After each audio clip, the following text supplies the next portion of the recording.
Oi, pessoal. Um prazer enorme estar aqui hoje com uma querida, uma mega querida que eu conheci e que fez parte da minha vida e não sai mais dela. Aliás, duas queridas, né? Lívia não sai mais da minha vida e Jana também não. Só para vocês contextualizarem, eu estou na Alemanha, Janaíne está no Brasil e Lívia está na Austrália. 3 fusos horários completamente diferentes. Quase meia-noite para Lívia, manhã para Janaíne e de tarde aqui para mim. E por que eu trouxe, por que eu e Lívia trouxemos Janaíne? Eu terminei a minha formação de terapias florais com a Janaíne agora, recentemente. Vou reciclar na nova turma que ela vai trazer agora a partir de novembro, daqui a pouco ela vai falar sobre isso. E num dos nossos últimos módulos, Janaíne trouxe sobre o feminino. A gente começou a estudar os florais e o feminino, os arquétipos que rondam esse feminino, as emoções, como esse feminino existe na nossa vida, se existe na nossa vida, se ele foi construído, se ele foi desconstruído, se ele precisa ser resgatado. E foi uma aula fantástica, maravilhosa. Eu saí mais apaixonada ainda. E quando a aula terminou, eu mandei uma mensagem para a Lívia, eu falei, Lívia, a gente precisa trazer Janaíne para falar no Flor da Vida, olha como nada é por acaso, né? Para falar sobre o feminino, sobre flores, sobre esses sistemas lindos e maravilhosos que a gente tem dos florais. E aí Lívia falou, bora, para falar de feminino, bora lá, né, Lívia? Exatamente. A Lívia hoje precisa falar baixinho, porque quase meia-noite lá, o marido já está dormindo, então hoje ela vai ficar pouco participativa. Jana, muito, muito, muito, muito obrigada por você estar aqui, obrigada pela tua disponibilidade, obrigada pela tua entrega, porque eu sei que teu conhecimento é de uma entrega enorme, obrigada pela tua presença, pelo teu feminino tão potente, e que a gente possa contribuir, que você possa nos ajudar, a quem for nos assistir, que você possa contribuir lindamente como acontece em cada aula tua. E aí, eu queria que você se apresentasse para as pessoas, porque eu já te conheço, né? Mas eu queria que você se apresentasse. Então, em primeiro lugar, eu quero agradecer esse convite, que eu adorei, né? Eu adoro falar desse assunto, até tem que botar um limite aí, porque senão o negócio vai o dia inteiro e a Lívia vai entrar madrugada dentro falando sobre isso, né? Escutando sobre isso, porque eu adoro esse assunto. É uma das aulas que eu mais gosto de dar e eu fiz questão assim de me aprofundar bastante, porque como a gente estava conversando, né? Na terapia floral, o maior público é de mulheres, e os terapeutas também, a maioria são mulheres, são terapeutas mulheres, né? Porque eu acho que a gente se identifica muito com as flores e já nos chama atenção, né? É uma parte bem feminina da planta, né? E acho que a gente se identifica. Bom, então meu nome é Janaíne Martins, eu sou farmacêutica há 26 anos e sou terapeuta floral há 27 anos. Porque antes de eu me formar, eu já fiz meu primeiro curso de terapia floral, quando eu estava na faculdade ainda. Fiz um curso de 120 horas, que era um curso com um médico homeopata, um curso que durou 1 ano, e quando eu me formei, eu me formei em agosto, no outro ano, em 1998, começou uma pós-graduação que veio para cá do Rio de Janeiro, da UERJ, e eu também fiz, que era de 440 horas. Desde então, eu não fiz porque eu ia ser terapeuta, fiz para me ajudar, para trabalhar as minhas questões. Eu nunca pensei, até porque eu era muito tímida, eu tinha pavor de falar em público, eu tinha autoestima muito baixa, eu nunca pensei que eu fosse poder atuar nisso, muito menos da aula, porque eu já eu já perdi várias oportunidades nessa época, assim, de iniciação científica, de participar de congresso, de fazer um mestrado, porque eu não podia falar em público, tinha que dar aula nessas coisas, tinha que falar em público, eu tinha pavor. E eu perdi várias vagas de estágio, porque eu não sabia fazer uma entrevista, porque tinha que falar, eu já ficava nervosa, e vários estágios eu chorei na hora da entrevista. Como é que vai contratar uma pessoa que chora, né? Na hora de falar de si e da sua experiência profissional, começa a chorar totalmente inconveniente.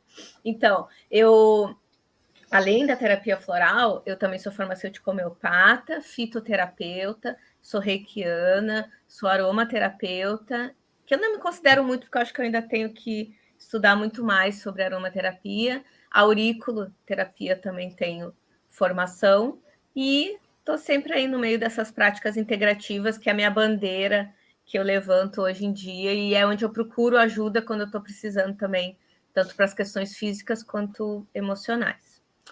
Isso que eu ia falar, você é super ligada e é uma bandeira mesmo, uma defensora das PICs, né, das práticas integrativas, que no Brasil cada vez mais está crescendo. O SUS hoje abraçou, hoje não, né, já tem um tempo que o SUS abraçou, mas esse abraço vem aumentando cada vez mais, as pessoas entenderem que só vem para somar, né, não vem para tomar o lugar de nada, né, só vem para somar. Quem usa não sai mais, né? Porque... Verdade. E a pessoa diz assim, não fez efeito, então usou errado. Eu tenho certeza. Ou usou a técnica errada, foi indicado errado para aquela questão, deveria ter usado outro recurso terapêutico. Ou às vezes também tem isso, né, do autoconhecimento, que a gente estuda tanto no curso, Sim. que as pessoas não se percebem que mudaram. Sim. Eu já cheguei para pessoas e disse assim, aí o que aconteceu desde a última consulta até hoje? Como é que tu te sentiu com essa fórmula? Não mudou nada. Não senti nada. Eu não sei o que a pessoa pensa que vai sentir, que é uma coisa assim, um negócio, né, de uma outra dimensão.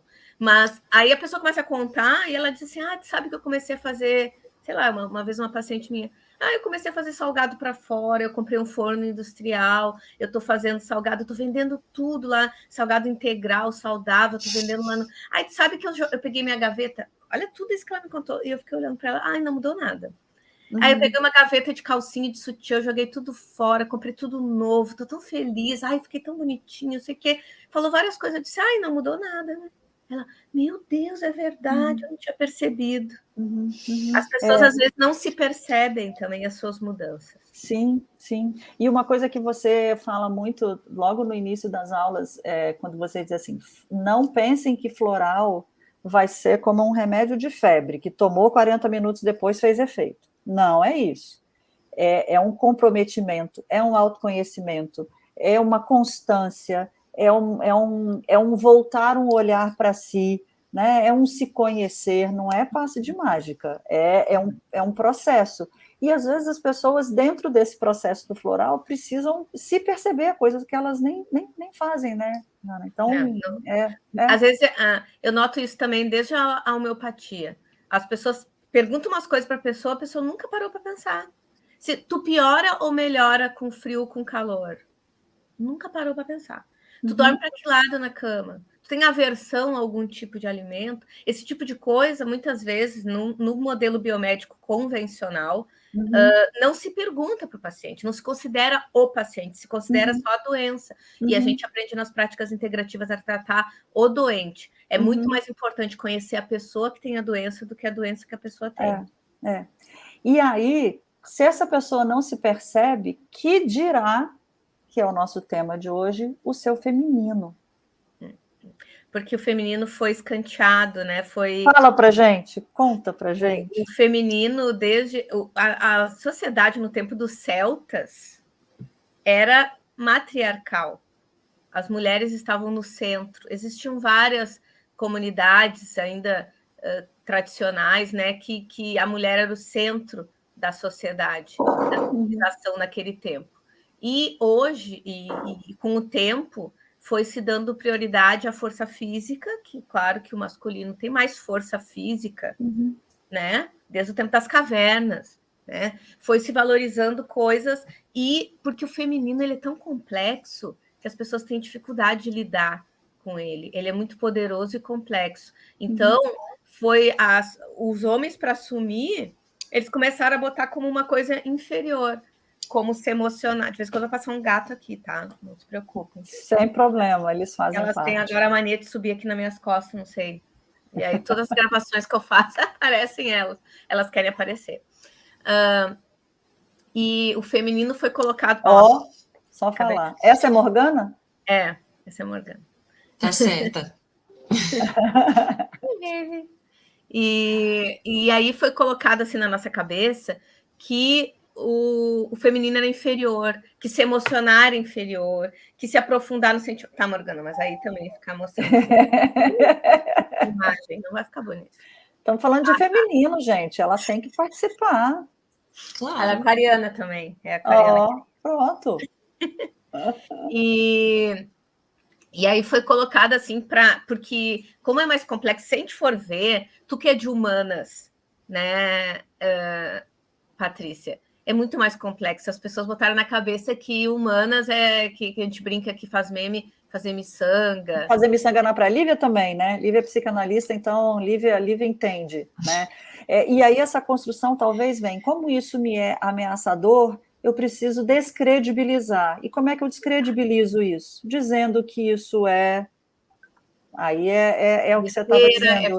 É fraqueza, é besteira, é inferior. É, né? O sexo frágil. Que não é frágil, né?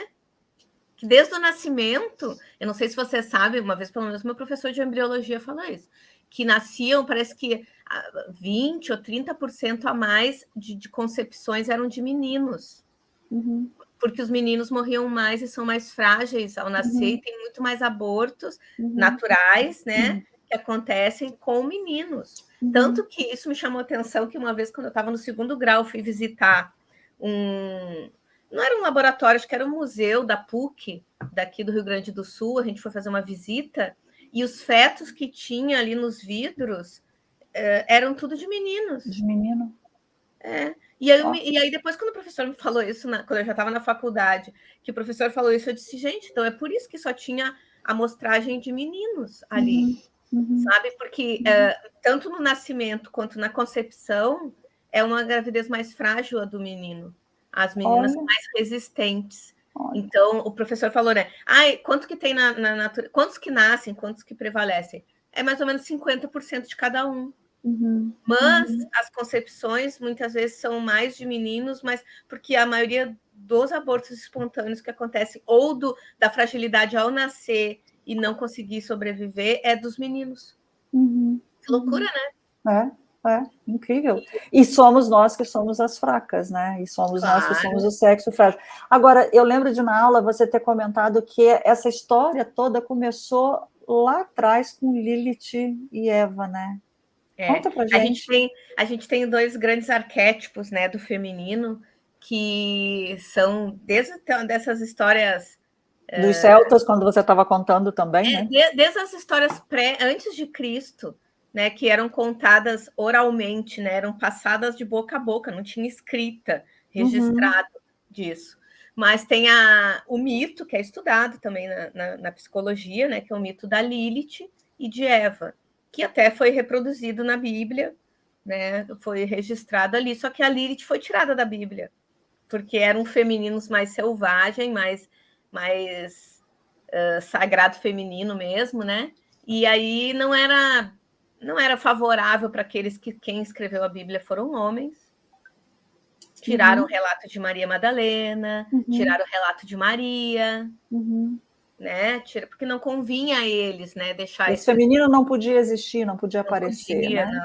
Não podia dizer também que Madalena era uma das seguidoras, que ficava junto lá com... Tanto que o Da Vinci, na Santa Ceia, do lado de Jesus, tem uma figura feminina. É Madalena.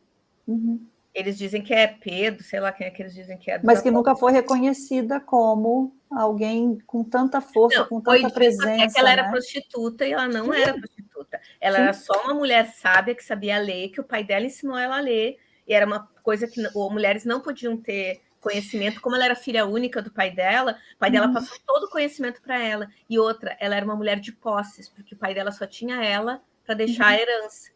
Então, isso também depois a gente sabe, né, muitos anos depois, na Inquisição, era o que diziam que a mulher era bruxa. Ela tinha posses, ela tinha conhecimento, ela era letrada, ela tinha conhecimento de plantas, ela tinha conhecimento de cura, não podia uma mulher exercer a medicina. Só um homem. Sim. E aí ela sabia curar com coisas que os médicos não sabiam, ela resolvia problemas que os médicos não resolviam. Meu Deus, manda queimar. Sim. Sim. É bruxa. Sim. E aí, como é que você descredibiliza essa mulher, né? Dizendo que ela é puta. Porque se ela é puta, ela é inferior, ela não está a serviço de algo que é sublime, ela está... Sim. Do mesmo jeito que anos depois quiseram descredibilizar Maria também, né? Dizendo que ela transou com alguma outra pessoa, ou o que é que foi que aconteceu, como se ela fosse pecadora. Mas tem religiões que não consideram Maria como sagrada, né? Exatamente. Ela só foi um veículo, sendo que Maria era uma arqueia, né? Ela era angelical, ela era do reino dos angélicos, e ela foi uma das pessoas que é um dos relatos que só se sabe ela na face da Terra que já tenha encarnado um ser angelical, né? Do mundo angélico. Já um ser ascensionado, né? Sim. Sim. E que eles não encarnam, né? Mas para receber a energia de Jesus, que era tão grande, só ela para aguentar, né? Para conseguir conduzir essa energia tão forte dentro do útero dela. Só um outro fractal de alma que ia conseguir fazer isso, né? Exatamente. Um qualquer não ia conseguir. Não ia ter compatibilidade de energia. Exatamente. E aí, quando a gente... desculpa. Não, porque eu já fui indo, a gente já foi demais. Mas eu queria voltar, mas fala o que você Não, porque quando a gente volta, então, para Lilith e para Eva, esses arquétipos e essas, vou usar o termo proibições, ou essas desconstruções, ou essas não autorizações, começam a tomar uma forma, né? Que é o que a gente hoje tenta desconstruir, quando a gente diz esse feminino existe, a gente resgata esse feminino, porque ele sempre existiu. Ele só foi castrado, usando um termo, né, bem que cabe, ele só foi castrado. Exato, né? Exatamente isso. Porque, assim, Lilith, a história conta, né, os mitos, que Lilith foi a primeira mulher de Adão, que Deus teria criado ela a partir do barro, que nem Adão, iguais, só que uma versão feminina e outra versão masculina, e que quando Adão quis submeter ela a ser submissa a ele, ela se negou, porque ela disse, mas eu sou igual a ti, eu quero ser tua parceira lateral, eu não quero ser abaixo de ti. E que aí tá, a história já é bem machista, né? De que ele teria imposto a ela que ela tinha que ser submissa a ele, né? A história é escrita por homens, claro. E que ela, poderosa, ela representa o movimento feminista, ela representa a mulher que sente prazer, a mulher sensual, a mulher que se sente igual ao homem, que não tem por que ser abaixo, eles são parceiros de parceria de vida, não é um abaixo do outro. Até na hierarquia, na árvore genealógica, né, o homem e a mulher, o casal, eles são na mesma linha. Sim, lado a lado. Né? Até na constelação familiar, eles são na mesma linha, não é um abaixo, um acima. Né? E a importância é igual. Exatamente. E aí ela teria se revoltado e dito que ela não ia ser inferior a ele, e aí ela teria sido expulsa do paraíso e colocada como uma exilada no lado escuro da lua, que a gente na astrologia estuda Lilith como um aspecto que seria o lado contrário ali da lua, né? A lua negra, que a gente chama, que normalmente fala da sombra daquele signo onde a Lilith está posicionada no mapa astral. Né? Sempre eu tenho a Lilith Sagitário, talvez isso me ajude a ser meio saraiva, né? Meio impaciente, porque Sagitário é sem noção, eu já fui mais sem noção do que eu sou hoje, eu sou meio moral, né? Muito impulsiva, muito bicho solto, que a gente diz que Sagitário é bicho solto, né? Eu tenho a Lilith em Sagitário. E aí, Deus teria criado, a partir de Adão, na costela de Adão, a Eva, para ela ser submissa e dependente dele. E aí, nisso, se separou os dois arquétipos, que é a mulher independente, a mulher ousada, autêntica, forte, que vai atrás, que tem iniciativa, né, que sente prazer, que é sensual, da mulher castrada, submissa, que aceita tudo, que é sua mãe, que aí o corpo, a gente vê nas representações de Lilith, uma mulher toda peituda, volteada, assim, cheia de curvas. Cheia de imponência, né? De força. E às vezes até meio diabólica, que botam ela com uns chifres, Aham. roupa preta, sensual, e a Eva já toda redondinha, gordinha, aquelas imagens daquelas pinturas antigas, né? Que não tem muita cintura, Angelical. muito feio, Aham. meio angelical, que seria uma mulher mais vulnerável e mais dependente. E ainda botaram, claro que a culpa é sempre da mulher para a mulher. Quem que é a culpada de eles terem sido expulsos do paraíso? É Eva, né? Foi a Eva. E quem que disse para Eva comer maçã? A cobra. A cobra, eles dizem que é a Lilith. Que a Lilith tomou a forma de uma cobra para tentar a Eva, para se vingar, para tirar que eles também perdessem a vez deles dentro do paraíso. Ou seja, é culpada de... O coitado do Adão era um marionete, de certo? Não tinha joguete ali, né? Ele não pensava nada, ele não tinha nem autonomia para comer ou não uma maçã, para decidir. Ele foi, coitado, foi ludibriado por duas. Essa é a história. E a história continua até hoje, né? Mesma coisa. A culpa a mulher é sempre... que roubou o homem da outra, que eu imagino uma mulher entrando na casa da outra com uma arma, sequestrando o cara, levando o cara à força, né, coitado, porque ele não se governa, ele não, né?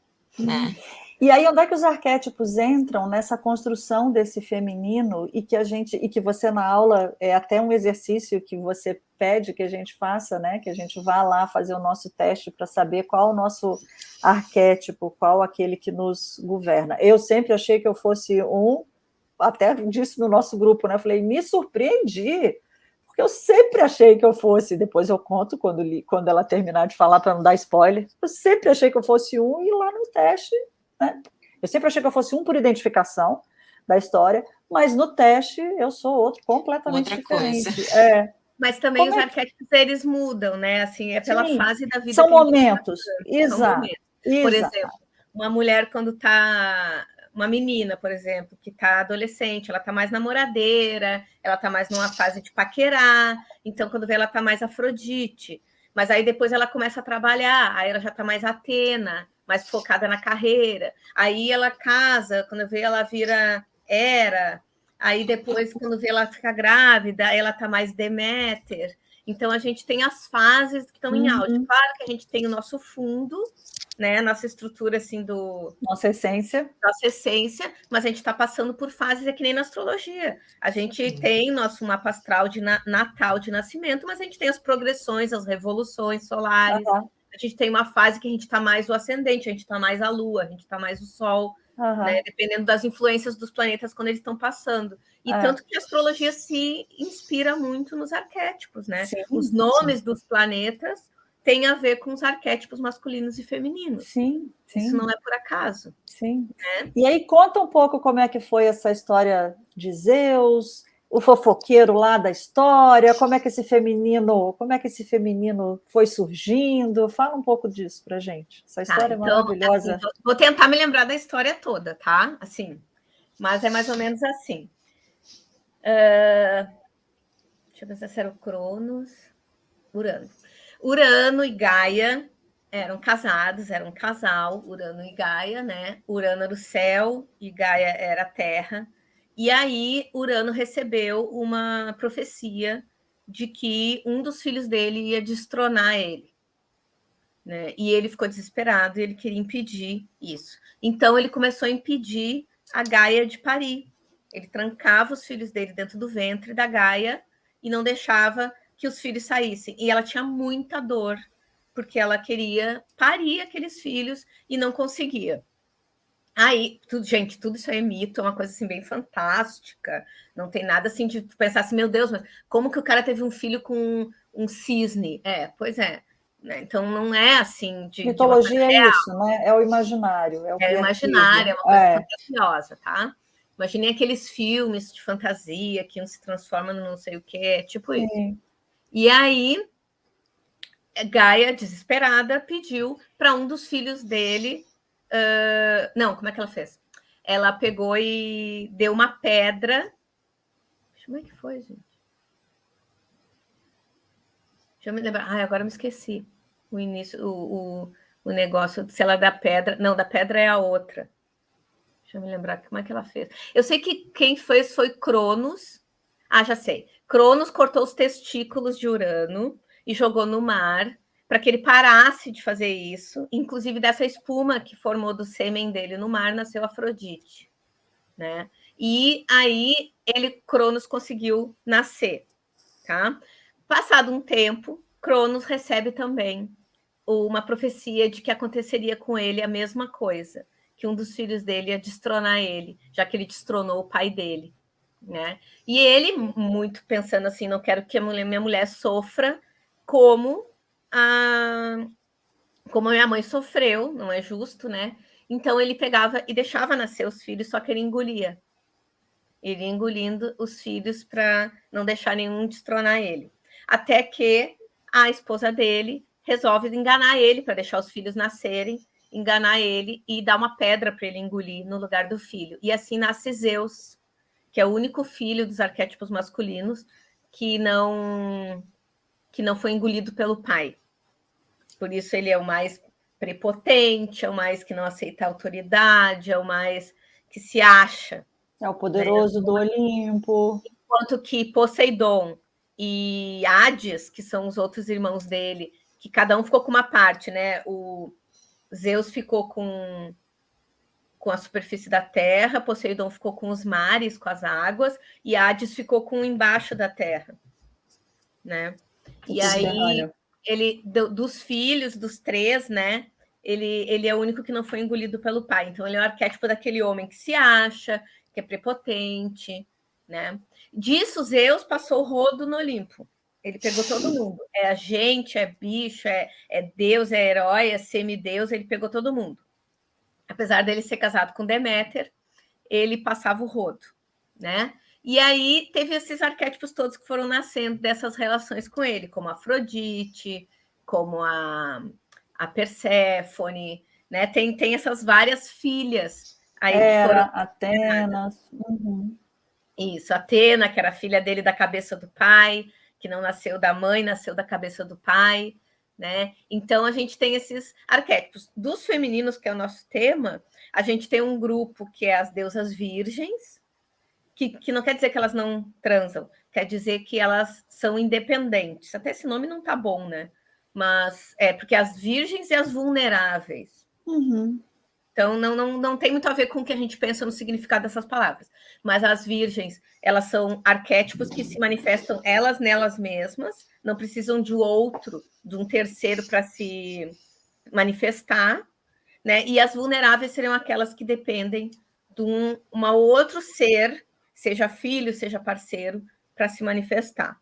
Uhum. Né? Das virgens, a gente tem Héstia, Atenas e Ártemis. São essas três que não precisam de alguém para se manifestar, né? Então, a Héstia representa o fogo sagrado, o seio da família, o centro para onde todos voltam, mas ela é independente, ela está ali à disposição. Ela tem uma sabedoria que as pessoas vêm consultar ela sobre isso, né? E ela está ali para quando... É tipo, eu sempre me lembro dos vikings, que tinha no centro da casa a fogueira, e quando todos os guerreiros voltavam das batalhas, ali estava no trono, vamos dizer, a Lagertha, ali sentada, e aquela fogueira onde eles se reuniam, aquele fogo no centro, que era o que aquecia a casa, onde todo mundo... Que hoje em dia a gente se reúne muito em volta do fogão, a gente gosta muito nas famílias de se reunir na cozinha, né, em volta da mesa da cozinha, que também simboliza isso, né, que é o coração da casa, né, o fogo da casa é representado na cozinha. A gente tem a Ártemis, que é uma caçadora, né, que ela sempre ela tem arco e flecha, ela sempre vem seguida assim com animaizinhos em volta, ela é a caçadora da floresta, ela representa o arquétipo do feminino, do feminista, né, do feminismo, porque ela é uma defensora das mulheres. Inclusive, ela ajudou a mãe dela a parir, né, que ela é gêmea do Apolo, e o Apolo não conseguia nascer. Ela nasceu, e aí Apolo não nascia. Ela ajudou a fazer o parto do Apolo, do irmão dela.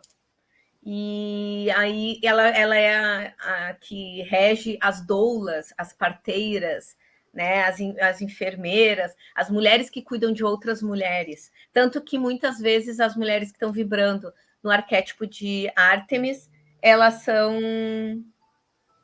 elas são homossexuais muitas vezes, né? São mulheres que trabalham com mulheres que gostam de trabalhar, por exemplo, não precisa ser homossexual, mas trabalha numa instituição que acolhe meninas de rua, trabalha numa instituição de mulheres, mães solteiras, mães solo, que foram abandonadas, foram expulsas, trabalham em lugares de mulheres que sofreram violência, ou são professoras de cursos femininos, de coisas mais ligadas a mulheres, né? São essas mulheres que ativam muito o feminino sagrado nas outras. Né? Tem a ver com sororidade, mulheres ajudando mulheres. E a gente tem a Atena, que é a filha do pai, que também é independente, mas que é mais para o lado da mulher executiva, da mulher que se dá muito bem no mundo corporativo, no mundo que é considerado masculino. Dos homens. Então, é uma mulher que faz negócios, é uma mulher prática, mulher que vai lá e resolve, mulheres que lideram homens, sabe? Que elas não querem ser acima, elas querem ser parceiras. Por exemplo, ela pode casar, a Artemis também pode casar, mas elas não querem ser submissas, ser atrás de um homem, elas querem parceiros. No caso de Artemis, parceiro de ideal, né? E no caso de Atena, parceiros de armas. Mas elas não precisam daquele masculino para existir, para se fortalecer, né? E elas mesmas, Inclusive, a Artemis, ela se apaixonou por Narciso, né? E o irmão dela, com ciúme, fez uma pegadinha com ela e disse: duvido tu acertar. Eu acho que eu sou melhor de arco e flecha que tu. E ela: não, sou eu, não, sou eu. E aí ele disse: acerta então lá naquele pontinho que tá lá no horizonte. Ela acertou e era o amado dela, né? Numa pegadinha do irmão para não perder a parceira, porque eles eram muito parceiros de caçada. Era Narciso, né? Ela acertou Narciso, que era o cara que ela gostava, que o irmão dela que fez essa pegadinha com ela. E a gente tem os outros arquétipos que têm a ver com parceria, que, por exemplo, a gente pode falar da Deméter, né? Que é o arquétipo da mãe, que é o maternal, que é da nutrição, que tem a ver que era uma deusa cultivada para ter uma boa colheita, eram feitas oferendas para Deméter, para que a colheita fosse farta, né? Que tivesse uma abundância de alimentos, né? Porque nutrição é representado pela mãe. Né? E ela tinha a filha, que diferente da Artemis, que é a filha do pai, que é a parceira do pai, representa aquela menina que se dá com o pai, que vai junto com o pai, é parceira, que nem eu era quando era criança, que meu pai me levava nas corridas de ciclismo, que eu viajava o Rio Grande do Sul inteiro com um monte de homem dentro do ônibus, e eu, menina, 12, 13 anos, né, ia junto, participava de tudo com meu pai. No caso da Perséfone, ela é parceira da mãe, é aquela mulher que sempre depende da opinião da mãe, que não faz nada sem perguntar para a mãe, que a mãe decide que roupa que fica bom, como é que tu vai te vestir, sabe? Que me agonia um pouco. Me agonia porque tem na minha família uma pessoa assim, e às vezes eu penso, meu Deus, reage, tua mãe não pode estar mandando em ti, já é adulta. Mas é aquela pessoa que é grudada, que vai casar, capaz de levar a mãe na lua de mel, que vai morar e é capaz de levar a sogra para morar junto, sabe? É sobre isso. Mas aí a Deméter, ela é a mãe eu tô falando não aqui, eu amo minha mãe, eu amo minha sogra, tá, gente? Mas, pelo amor de Deus, morar junto comigo, não. Eu tenho meu marido já, chega, tá bom. Tá então, esse arquétipo que nos agonia, porque talvez a gente já tenha se separado e se independizado da mãe, é o arquétipo da Deméter com a Perséfone. A Perséfone, ela era antes chamada de Coré, quando ela era uma menina. E ela era uma menina super sensual, assim, super inocente, que usava umas roupinhas meio curta, meio transparente, sem achar que aquilo ali era provocativo. E aí Hades ficava observando ela brincar no bosque, e um dia ele raptou ela, né, e levou para o mundo avernal, que é o mundo do abaixo, do subterrâneo, né, o underground, né? Levou ela para lá. E aí... raptou ela, né? Raptou, tem até várias esculturas, tem quadros falando do rapto de Coré. Ela era Coré, que era a virgem, a menina. E aí ele fez lá nesse mundo, se tu te alimentasse lá embaixo de algo, tu tinha que ficar lá, tu não podia mais ir embora, né? E aí ele fez ela comer uma romã, que também simboliza o ovário, né? E que tem a ver com a primeira menstruação da menina, a primeira ovulação. né? Representa essa transição, esse mito representa a transição entre a menina e a mulher, a menarca, a primeira menstruação da menina. E ela come essa romã e se transforma em Perséfone, o nome dela muda de Coré para Perséfone. Ela nunca mais ia voltar a ser o que ela era antes.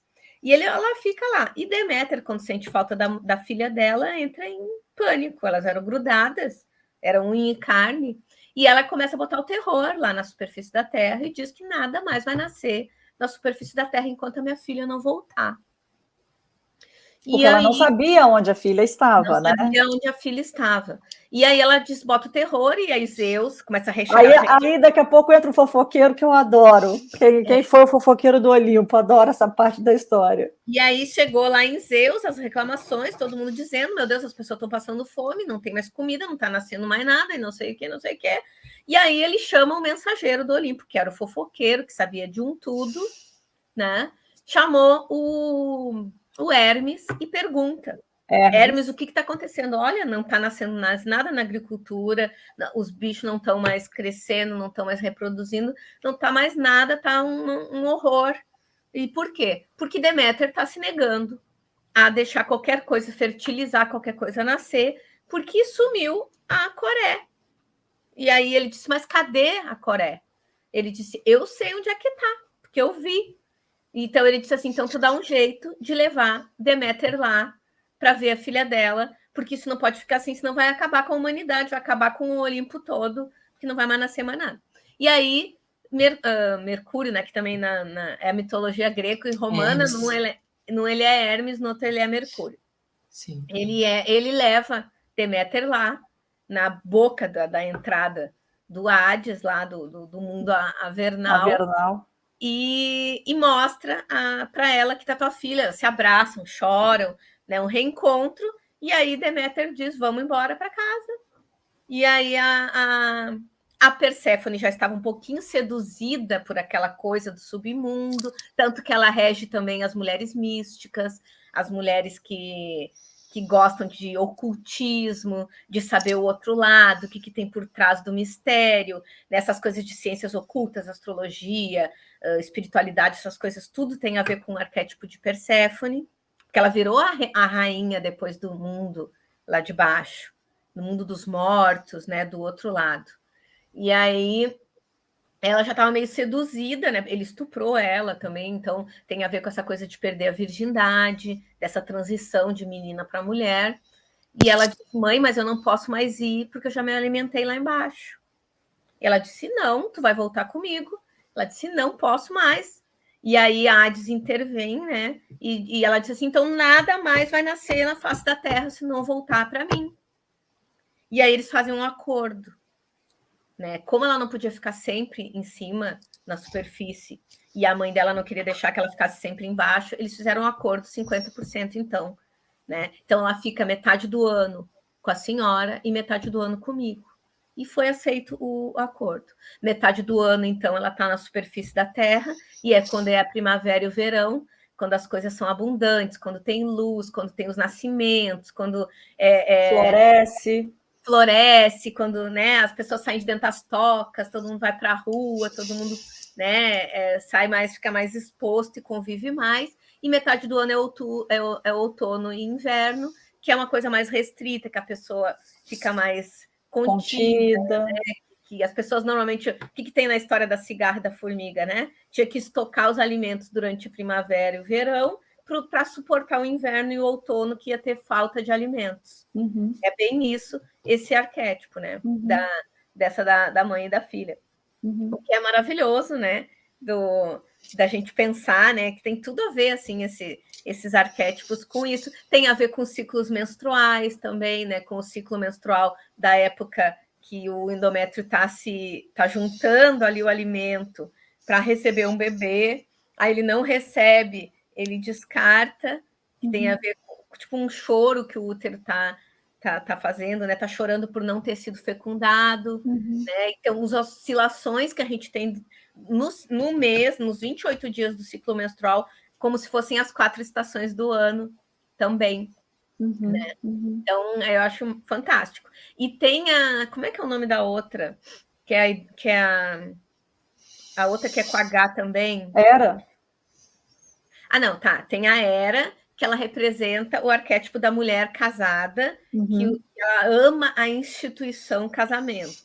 Então, ela é não é a Hera, é a esposa do fulano. Eu gosto muito de usar aquela novela que tinha do Comendador, que né, não sei se vocês assistiram, Sim. mas tinha a Marta, acho que é Maria Marta, uma coisa assim o nome dela. Que era a personagem da Lília Cabral com o Alexandre Nero. Para manter o casamento. Sim.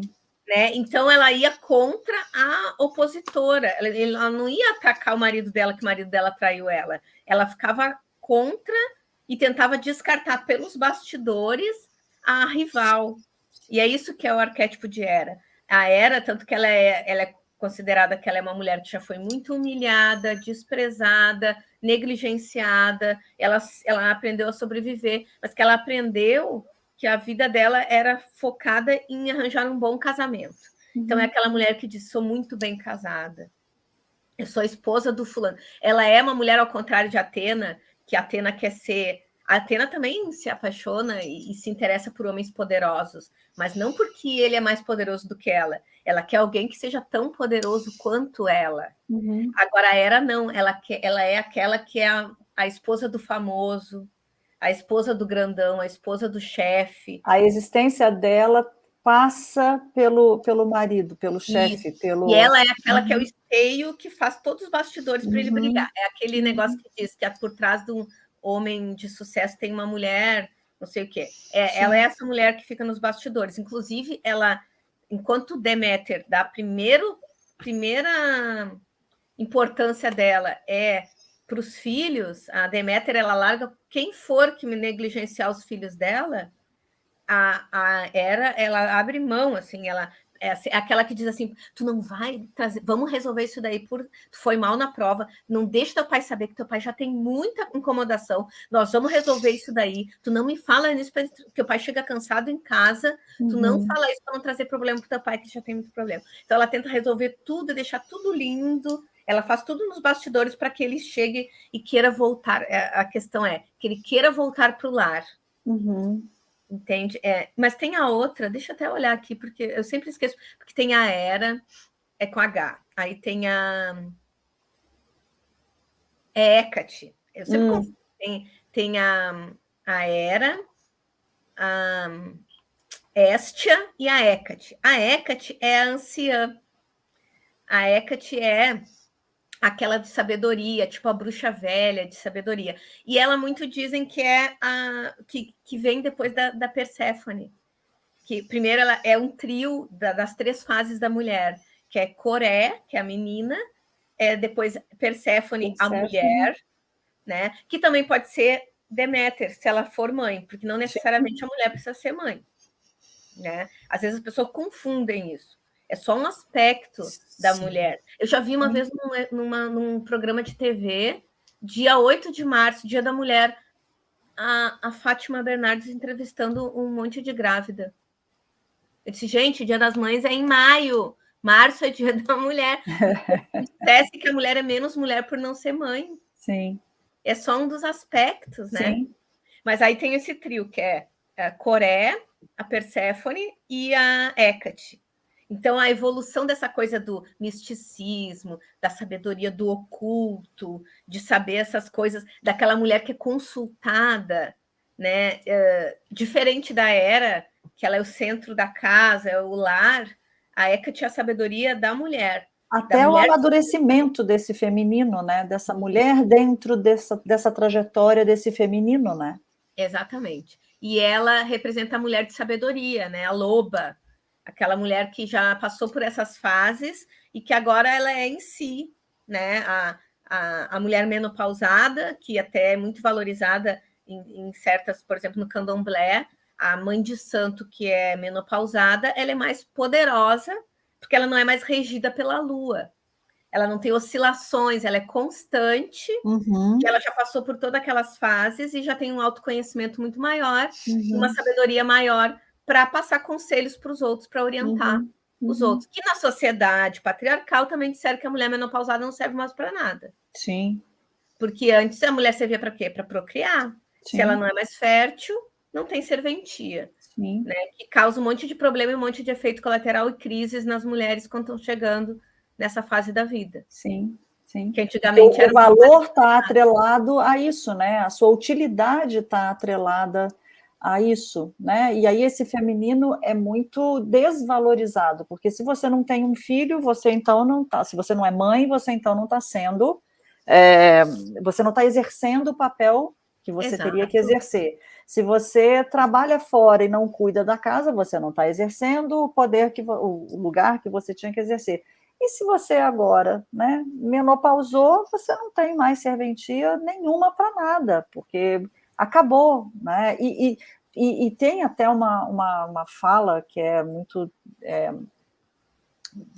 grosseira ou desrespeitosa, né? Quando se diz um homem pode gerar um filho com 80 anos, uma mulher com 80 anos já é uma avó. Picasso, eu acho que foi pai aos 80, 90, sei lá qual foi a idade que ele fez o último. Olha, eu.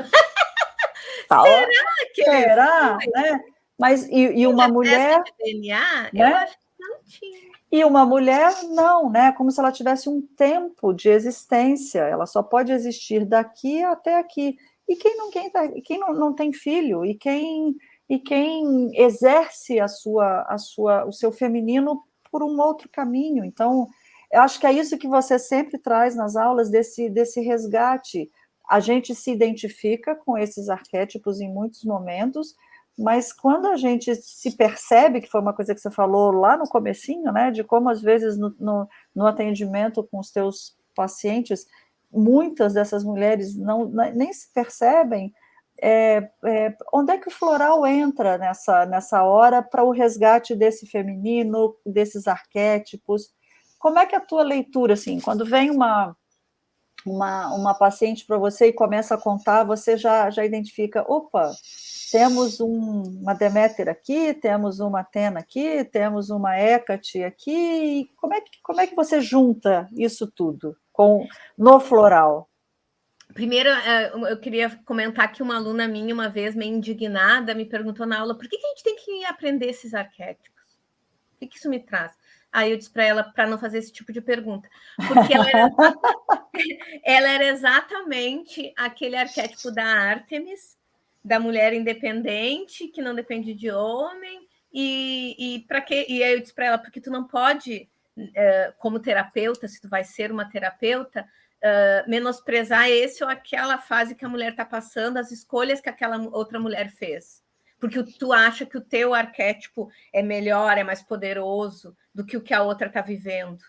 Então a gente tem que entender que são fases e são tipos e todas elas são femininas. E também não dizer que uma mulher Atena é masculina, ela não é masculina, ela é Atena. Né? Uhum. Que uma mulher é submissa. Ai, porque coisa mais antiga. Eu tenho uma colega minha de trabalho que deu era no arquétipo dela, ela ficou chocadíssima. Né? Porque ela disse, meu Deus, mas da onde? Pois é. Então, isso é um autoconhecimento. Eu deu Perséfone. Eu já achando que é da Atena. Estava ali, olhava a Atena. Ai, a Atena parece aquário. Ai, começou a Atena. Chegou lá. Olha, demorei 3 anos para fazer o teste, porque cada vez assim que a gente faz dá um resultado diferente da fase que a gente está. Para fazer o teste e dar Atena. Aí, bem na hora que eu achei que ia dar Ártemis, deu Atena. Então, a gente nunca sabe, que nem tu fez. Fez o teste e deu outro que tu não pensava. Meu deu Perséfone. No começo eu falei, nossa, tudo total, assim, a minha relação com a minha filha, de cuidado disso, né? E aí, quando ela sai de casa, porque foi morar com o companheiro que ela mora hoje, foi esse rompimento, né? Essa Deméter falou, não, eu vou para a minha vida, né? E aí foi uma reconstrução que eu precisei fazer. Não precisei colocar toda a vida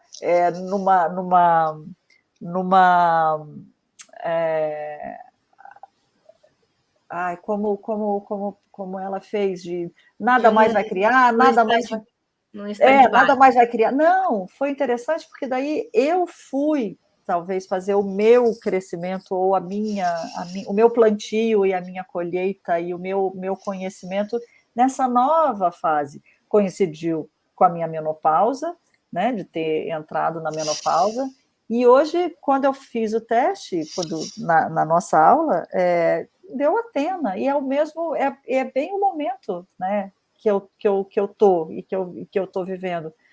Mas foi muito interessante, porque eu sempre achei que eu fosse Perséfone. Eu falei, nossa, minha relação com minha filha é uma coisa próxima. Não, a gente era Deméter. Deméter. É próxima. A gente é muito companheira, é muito... E tudo bem, foi. Não é uma mais. Uma coisa que eu esqueci de falar também, importante no arquétipo da Perséfone, é que ela precisa se afastar da mãe para crescer. Sim, total. E aí... Ali, ó. Esse rompimento que parece assim, tu deixou tua mãe, aí a mãe faz um drama, que um dia vocês vão se arrepender, mas é necessário para o crescimento de ambas. Total. Porque é uma coisa assim, puxa, mas a gente se dá tão bem, né? A gente se dá bem. Algumas relações que são positivas nesse aspecto, a gente não briga, a gente não tem diferenças, a gente não tem um problema de relacionamento de dizer, nossa, é impossível a convivência com a minha mãe. Não, é tão bom, por que não continuar assim? Porque senão não cresce, nenhuma nem outra, né? Então é um romper necessário, é um romper para crescer, né? Não é um romper para destruir, é um romper para crescer, né? Porque essa filha vai se perceber de um outro jeito e essa mãe vai se perceber de outro jeito, com uma outra potência. E isso é maravilhoso. Isso é maravilhoso. Lívia sabe. Lívia passou, né? Viveu isso. A ida para a Austrália foi mais ou menos esse momento, né, Lívia? Entre Perséfone e Deméter. Sim, eu sou filha única ainda, então, assim, era no caso tudo da minha. Tudo. Se estava bom, era eu. Se estava ruim, era eu. Se tinha algum problema no trabalho, chegava em casa e era comigo. Uhum. E chegou um tempo que eu não sabia se eu era Lívia ou se eu era filha da minha mãe. Então, assim, eu percebi que eu tinha me perdido muito e que aquilo dali não era o que eu queria para mim, sabe? E não só por causa da minha mãe, mas também adicionava, né? Então, assim, é exatamente isso. Quando você corta o cordão umbilical de verdade, é outra evolução que você tem, é um outro autoconhecimento, é uma outra versão sua, que, assim, era bom, mas eu tenho certeza que eu sou muito melhor hoje em dia e ela também, entendeu? Então, assim, não foi só para uma ou só para outra.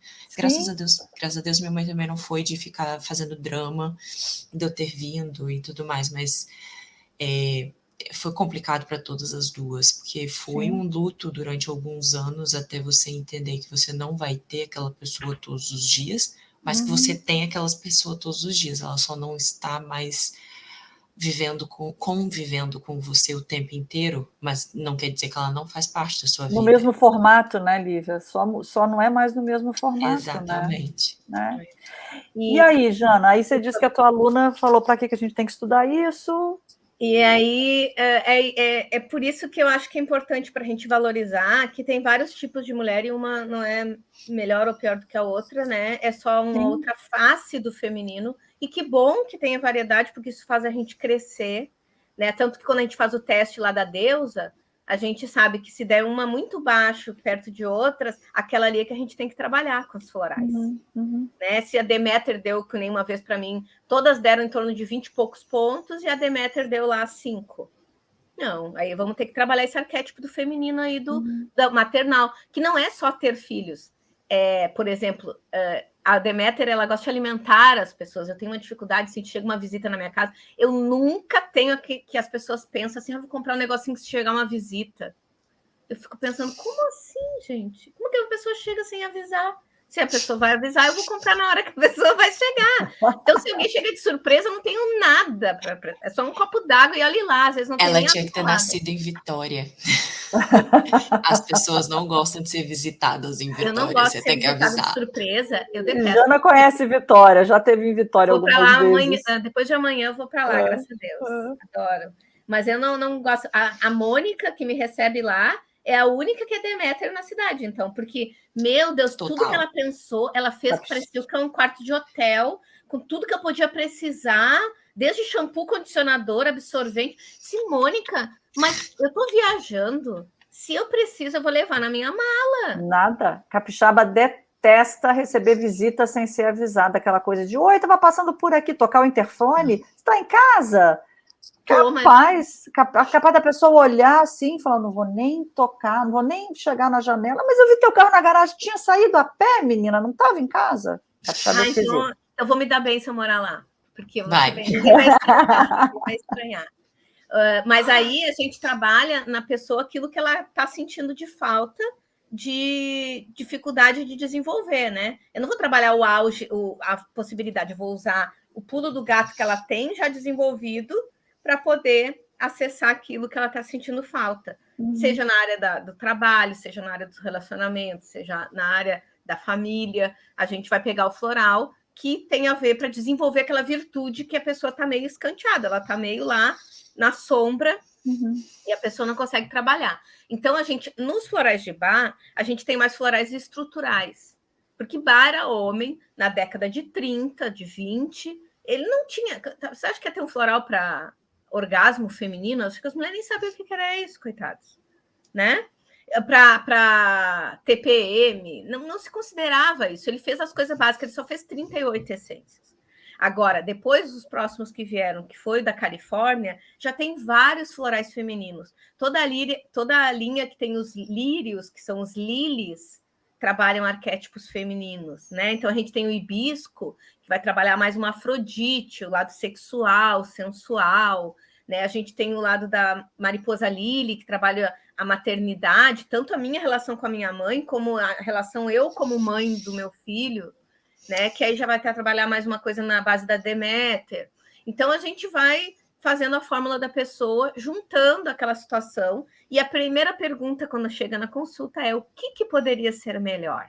O que te trouxe aqui que tu gostaria que tu achou que os florais poderiam te ajudar? E a partir disso que a gente vai montando a fórmula, sempre dando prioridade para aquilo que a pessoa conscientemente veio para buscar. E depois, com o tempo que ela vai tomando os florais, vai surgindo outras questões que ela vai se autoconhecendo e vai aprofundando aquilo que... Às vezes, na segunda consulta, a pessoa vem com um discurso totalmente diferente. Porque, por exemplo, vamos dizer que eu, que não tenho filhos, chegue numa consulta falando que eu não estou exercendo a minha maternidade, porque não sei o quê. Porque na minha cabeça, o conceito de maternidade é parir.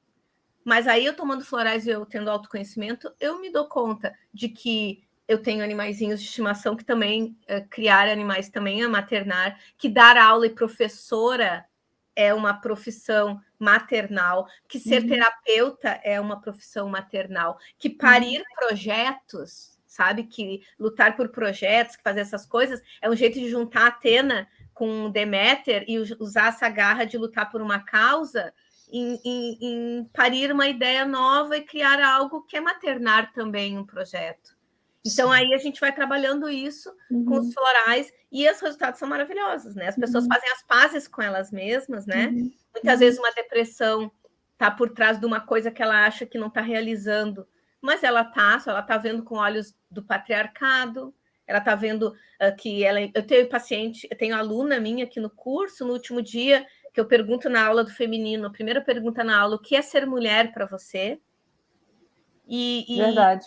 Que as pessoas normalmente falam assim, força, é ser mãe, é não sei o quê, e uma menina respondeu chorando que ela achava que era muito inferior ser mulher, porque as mulheres ficavam sempre com as tarefas ruins, as tarefas que ela não gostava, que era cuidar da casa, cozinhar, lavar louça, que desde criança, desde adolescente, ela tinha que fazer essas coisas e o irmão não.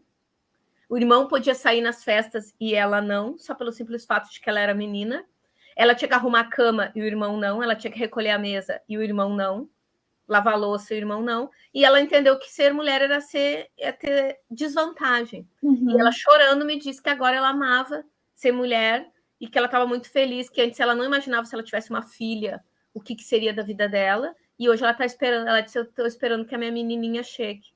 Porque antes eu não conseguia me ver mãe de uma menina, porque eu achava muita desvantagem. Porque o problema era comigo. E hoje eu amo ser mulher. E ela começou a se maquiar, ela botou silicone, sabe? Ela começou assim a querer ser mais sensual, mais mulher, assim, dentro do que ela achava que era mulher, porque não é necessariamente só isso, ser mulher, nós temos várias facetas, né? Mas coisas que antes ela negligenciava nela. Roupas muito femininas, de usar um vestido, por exemplo, para ela, era feminino demais para mim, não combina comigo. Então, isso a gente vai trabalhando e vai se descobrindo, né? Nossas pastas como mulher. Duas coisas só para a gente começar a caminhar para o finzinho, porque eu sei que você tem compromisso daqui a pouco. A gente vai colocar o link ou o nome do livro, que é onde a pessoa pode achar o teste, para quem quiser, né, fazer, para descobrir que arquétipo, neste momento, está junto de você. Não vou dizer governando, mas que está junto, ou que está funcionando, regendo, né, dentro de você. E aí, duas coisas não, três. Só para você trazer rapidinho. Quantos sistemas hoje a gente tem, principalmente no Brasil? E eu queria que você falasse um pouco da nova turma que vem aí, agora a partir de novembro. A gente também vai deixar o link para quem quiser entrar em contato com você, de inscrição. Eu vou estar reciclando na turma. A gente fala que a gente termina o curso e a gente quer repetir, a gente se intitula repetente só para a gente poder estar lá e estar estudando de novo e estar, né, aproveitando de novo, porque as aulas são maravilhosas. Então, o link a gente vai deixar do livro. Queria que você falasse um pouquinho desses principais sistemas que a gente tem. O link do livro eu não tenho, mas não, a gente põe, eu e Lívia. O nome do livro As Deusas e a Mulher. Isso, mas a gente coloca, né, o nome, e a gente queria que você falasse um pouco de quais são hoje os 6 principais sistemas. Você não precisa se aprofundar, porque isso vem no curso, e que você falasse um pouco do curso que vem agora. É a 6ª turma, né? É a 6ª turma online. Online, isso. As outras turmas eram presenciais antes da pandemia, aí mudou o formato. O livro é As Deusas e a Mulher. Aliás, até eu peço perdão se eu tenha me enganado de alguma coisa dos mitos que eu falei, porque eu falei agora de improviso, e às vezes a gente confunde alguma coisa. Então, se alguém expert em mitologia greco-romana... Deixa aqui no comentário para gente. Deixa aqui no comentário. Alguma coisa que eu tenha falado na hora de improviso sobre a mitologia. E lá tem o teste, né? Não é muito fácil, às vezes, de fazer, porque tem um cálculo lá que, às vezes, o pessoal não entende. Até eu ensino na aula como calcular o resultado. Sobre o curso. O curso ele vai começar dia 11 de novembro, então é fácil de gravar, que é 11 de 11, é o portal 1111. Foi sem querer que eu escolhi essa data, porque era uma data que eu podia, e, no fim, ficou essa data maravilhosa aí do portal. E é um portal, não é um portal que se abre na nossa frente, a terapia floral é um portal que muda a nossa vida, que a gente passa por ali e nunca mais volta a ser a mesma. É uma vida AF e DF, né? Antes de floral e depois de floral, né? Verdade. E, assim, ó, tu me perguntou quais os florais que existem. São os principais sistemas, né? Eu trabalhei não se sabe, porque pode ter um sistema floral aqui no meu bairro que alguém desenvolveu e eu não sei. Mas quando eu trabalhei, fiz estágio numa farmácia que era referência em florais aqui no Rio Grande do Sul, ela tinha 35 sistemas de florais. E agora ela tem 55. Então, é muito floral que a gente tem. Mas tem aqueles que são os mais estudados no mundo, que são os pioneiros, que já têm mais de 20 anos de estudo. Né? Que nós estudamos 6 desses no curso de florais. Quebec, Califórnia, Minas, Deserto, Austrália e Saint-Germain. A gente ainda teria o Alasca, que também é um dos bem estudados. Só que como é mais difícil, às vezes, nas cidades de ter os florais do Alasca, eu dei preferência para botar os florais de Saint-Germain no lugar, porque eram mais o que o pessoal queria muito, sempre pediu uma aula extra, então eu acrescentei os florais de Saint-Germain.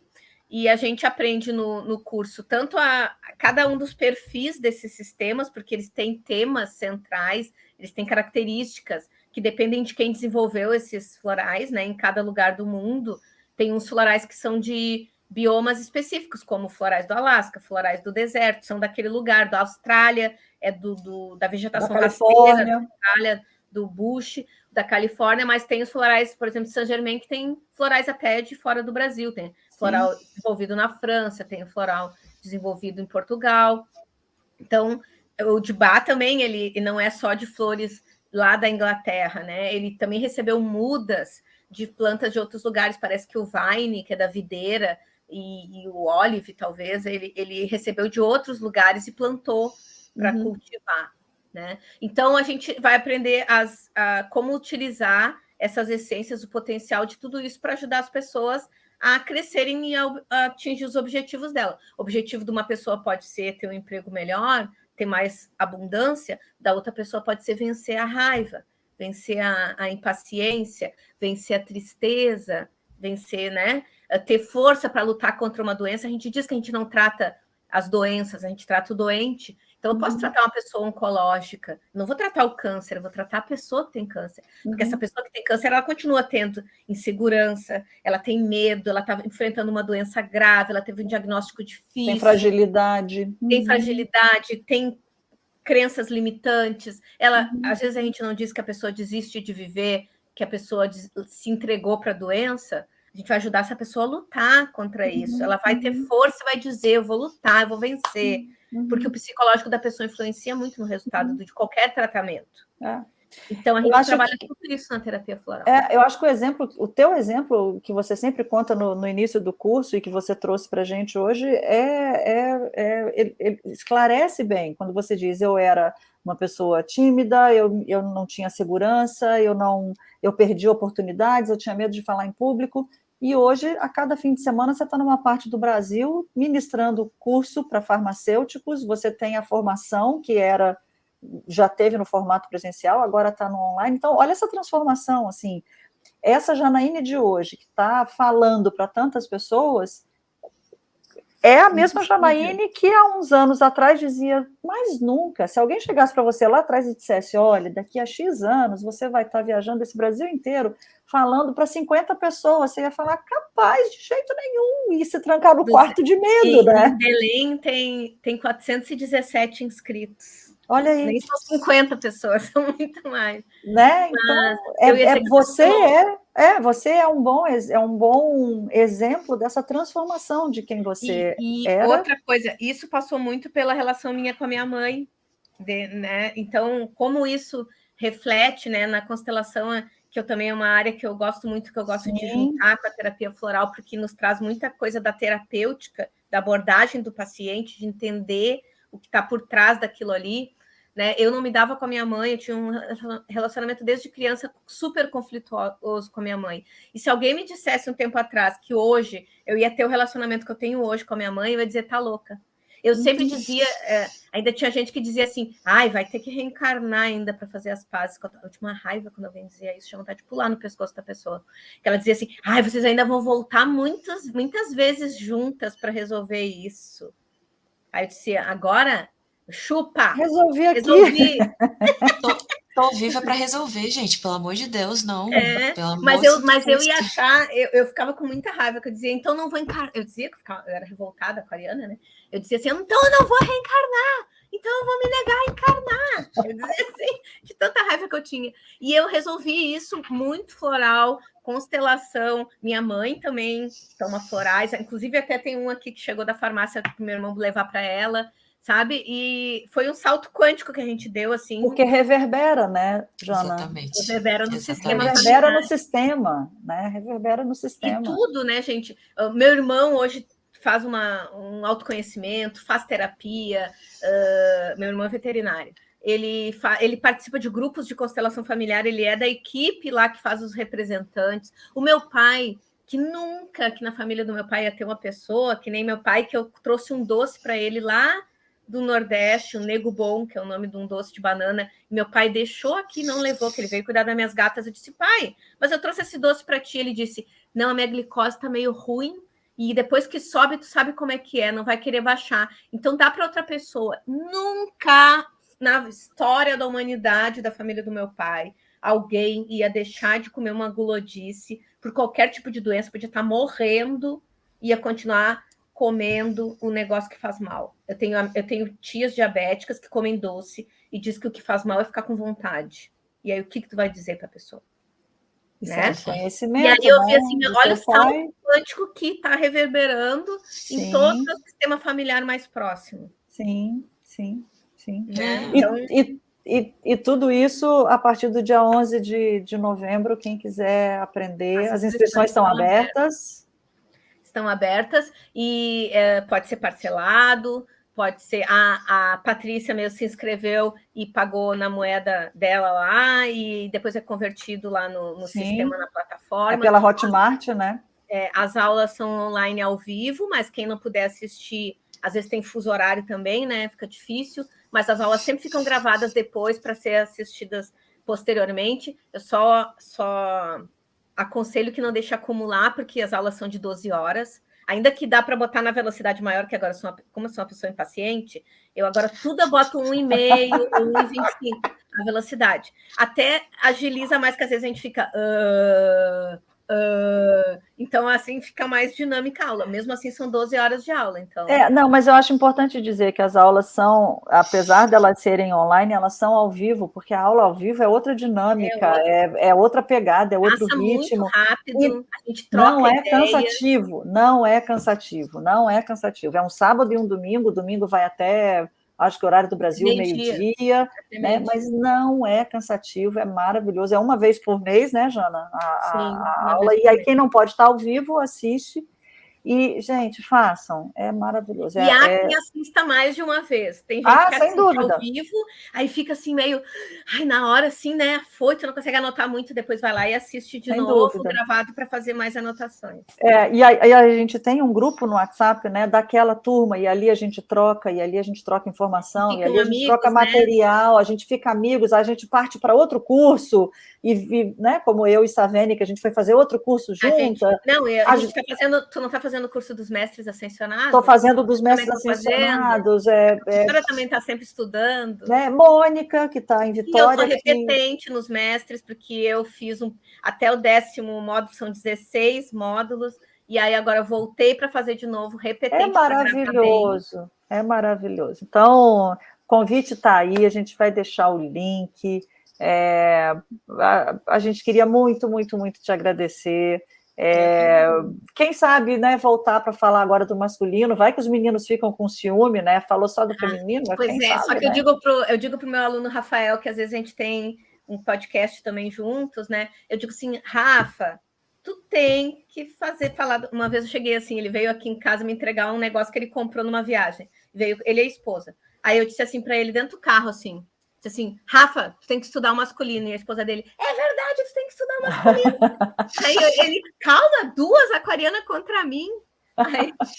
Aí eu disse assim, Rafa, não é meu lugar de fala, eu não posso falar do masculino, eu não tenho Você sempre diz isso, você fala isso na aula. Eu falo da visão que eu tenho através do filtro do meu pai, e não é o que é de todo masculino. Então, eu disse para ele, eu dei essa missão para ele uma vez, que ele tinha que estudar o masculino para poder falar, porque ele reclamou na aula que ele disse que 85% da aula é feminino e 15% é os homens.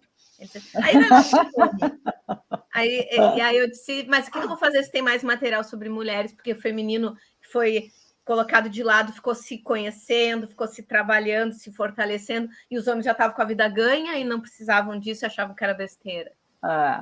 Né? Mas quem sabe? Vamos ver se então vem alguém nesse lugar de fala. Mas muito, muito, muito, muito obrigada, de verdade, pelo teu tempo, pela tua disponibilidade. Finalmente saiu, porque que a gente está tentando acertar esses nossos horários e finalmente saiu. Lívia, obrigada, eu sei que aí já é madrugada.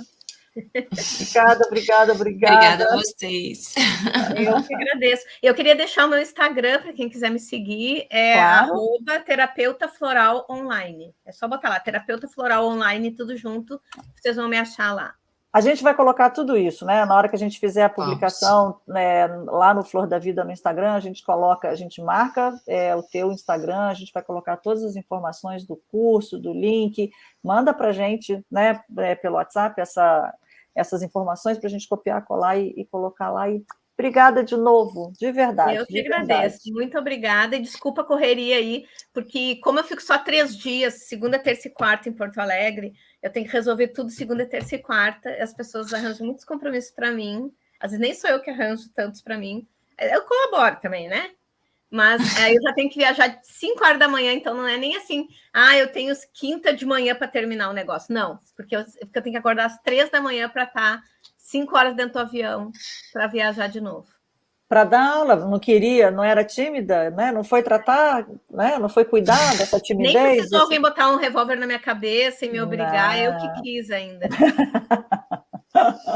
E, pessoal, obrigada a quem esteve por agora, até aqui com a gente.